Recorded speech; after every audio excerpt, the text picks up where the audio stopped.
भाग्य का खेल। एक गांव में एक सेठ बहुत ही ज्यादा पैसे वाला था। उस सेठ के घर में उसकी पत्नी और उसकी एक सुंदर बेटी थी।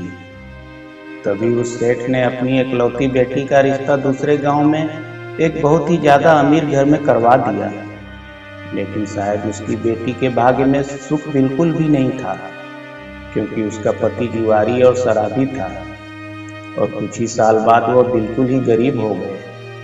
तभी बेटी की ऐसी हालत देखकर सेठानी रोज सेठ से कहती कि आप इतना दान धर्म करते हो, मगर क्या आपको अपनी बेटी की परेशानी बिल्कुल भी नजर नहीं आती?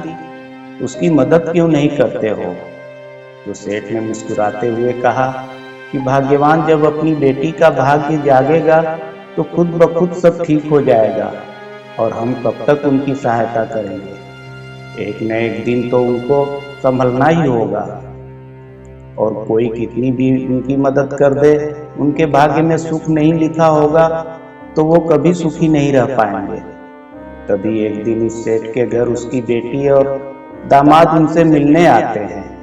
तो उनकी बेटी अपनी माँ के आगे रोने लग गई, मगर सेठ अपनी बेटी से भी यही कहता कि बेटी, जब तुम्हारा भाग्य जागेगा तो तुम्हें किसी से कुछ भी मांगने की जरूरत नहीं पड़ेगी। लेकिन फिर भी वो सेठ अपनी पत्नी से कहता है कि तुम बेटी को 2 बोरी गेहूं 2 बोरी चावल दे देना। सेठानी ने अपना सिर हिलाया, कहा ठीक है। सेठानी ने जल्दी जल्दी कुछ बूंदी के लड्डू बनाकर उन लड्डुओं के बीच कई सोने के सिक्के डाल दिए और जल्दी जल्दी में अपनी बेटी और जमाई को 2 बोरी गेहूं 2 बोरी चावल और वह बूंदी के लड्डू उन्हें दे दिए, और फिर वो उन्हें एक तांगे में रखकर ले गए।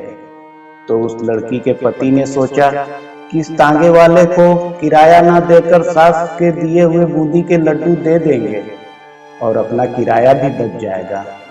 वह तांगे वाला उनका सामान उनके घर पर उतार देता है, और तभी उस लड़की के पति ने उससे कहा कि हमारे पास किराया नहीं है, ऐसा करो कि तुम ये लड्डू ले जाओ।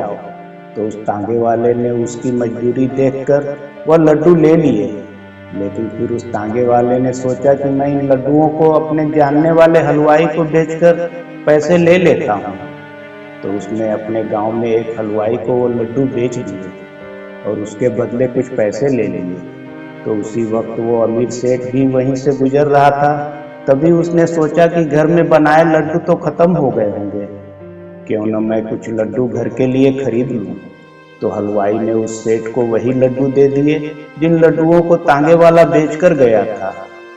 तो जैसे ही वह सेठ खाना खाने के बाद उन लड्डुओं को फोड़कर खाने लगा, वैसे ही उसने क्या देखा कि उन लड्डुओं में सोने के सिक्के निकल रहे हैं।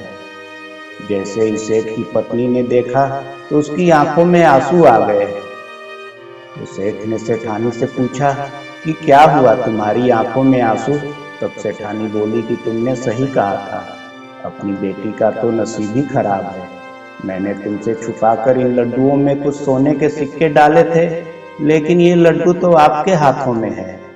तभी उसने अपनी पत्नी को अपने सीने से लगाकर कहा कि भाग्यवान, मैंने कहा था ना कि बिना भाग्य के कोई सुखी नहीं रह सकता, और ये लीला तो उस ईश्वर की है, और जब वो चाहेगा तो अपनी बेटी को किसी के आगे हाथ फैलाने की कोई जरूरत नहीं पड़ेगी, और एक दिन उसका भाग्य भी जरूर चमकेगा। उधर अब सेठ के दामाद की सभी बुरी आदतें छूट चुकी थी। पैसों की मजबूरी ने उसे एक अच्छा इंसान बना दिया था। वो मेहनत मजदूरी करके घर का खर्च अच्छे से चलाने लगता है।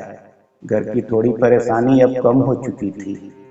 फिर एक रात तेज आंधी के साथ मूसलाधार बारिश होने लगी, जिसकी वजह से घर के पिछवाड़े की एक दीवार गिर गई। घर की दीवार गिरने पर सेठ की बेटी ने भगवान को कोसना शुरू कर दिया। हे भगवान, इतनी परेशानी क्या कम थी जो ये नई परेशानी दे दी है। जब बारिश रुकी तो सेठ की बेटी और दामाद मिलकर फावड़े से गिरे हुए दीवार के मलबे को हटाने लगे। सेठ के दामाद ने एक जगह फावड़ा चलाया तो उसको एक अजीब सी आवाज सुनाई दी, जैसे उसका फावड़ा किसी लोहे की वस्तु से टकराया हो। फिर उसने वहां धीरे धीरे मलबा हटाया तो उसे एक तांबे का मटका दिखाई दिया। उसने मटके को बाहर निकाला तो उन दोनों की आंखें फटी की फटी रह गई। उन्होंने देखा कि मटका सोने के सिक्कों से भरा हुआ है। फिर तो उन दोनों की खुशी का कोई ठिकाना न रहा। फिर सेठ की बेटी ने भगवान से क्षमा मांगा और भगवान को धन्यवाद कहा। फिर उन दोनों ने उन सिक्कों से बिजनेस किया और उनका बिजनेस खूब मुनाफा हुआ और उनका बिजनेस बढ़ता ही गया और वो फिर से अमीर हो गए।